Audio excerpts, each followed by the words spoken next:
Siguro, totoo naman, Pastor, because I really lived through it.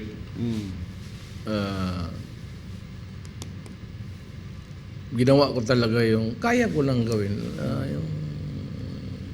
Hanggang anong kaya kong sa utak ko, pati sa gawa ko.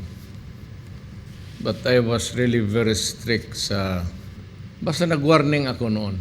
When I was mayor, sinabi ko na noon, day one, when I was mayor, kasi prosecutor ako eh. Day one, sinabi ko na siyo, do not do it.